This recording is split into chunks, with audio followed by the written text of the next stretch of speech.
Hi, everybody. Let's learn a little bit about displaying categorical data.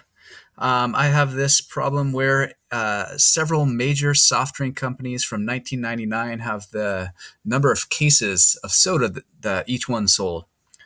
Right, so the number of cases each company sold is going to count as the frequency. And we know that that year, 9,930 million cases of soft drinks were sold. Um, So we're going to complete this frequency table by adding this relative frequency right here. You can see I wrote this in. Um, and one nice thing that we have is the total, this 9,930. And that number would be found by adding 4,468.5 plus 2,979.0 and so on. If I add all of these numbers, I'm going to get that 9,930.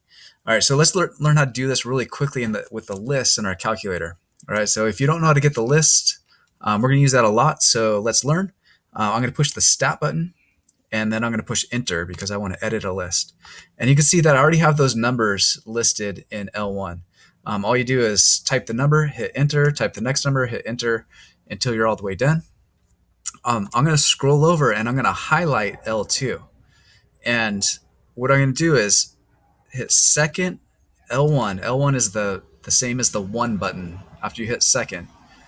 And I'm going to divide this by the total. And we know the total is 9,930. And I'm going to hit enter. And so I have these relative frequencies, and I could just go ahead and copy these down. All right, you can also write those relative frequencies as percents if you wanted to.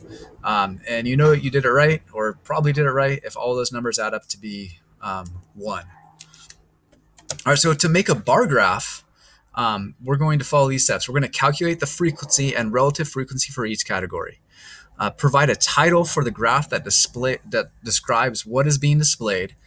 We're going to do that with every display of data we ever make in this class. 3, we're going to scale the vertical axis and label the horizontal axis with each category. And 4, we're going to draw a rectangle above each category that corresponds with the category's frequency or relative frequency, depending on what type of bar graph we're going to make. For this example, I chose to make a frequency bar graph. So let's check it out. You can see I have my title right here. I scaled my axis, and I got this by counting the number of spaces.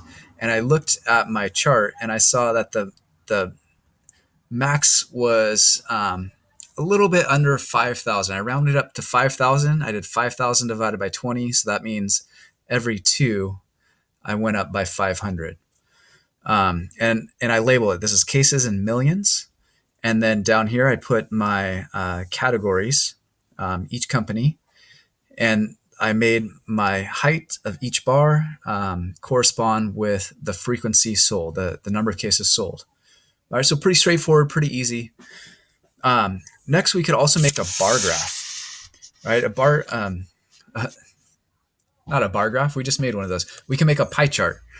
So it's really important to remember to make a pie chart, you must include all of the categories that make up a set of data, right? It can't be partial, a partial list of the categories, and also it can't be categories of data from different sets. So like if I wanted to display uh, like the percent of women soccer players, I couldn't have like 45% of the soccer players at San Rafael and then combine that in a pie chart with like say I don't know 30% of soccer players at TL are female players. It has to be with all within one data set. All right, so we're going to calculate the relative frequency for each category. We're going to provide a title for the graph that describes what is being displayed. We're going to divide the chart into segments that correspond to the relative frequency for each category. And we're going to use colors and or labels to indicate which category each segment represents. And we're going to do that here. If you're looking at the blank version, I have these marked already. These just represent 10% to make it easy to count.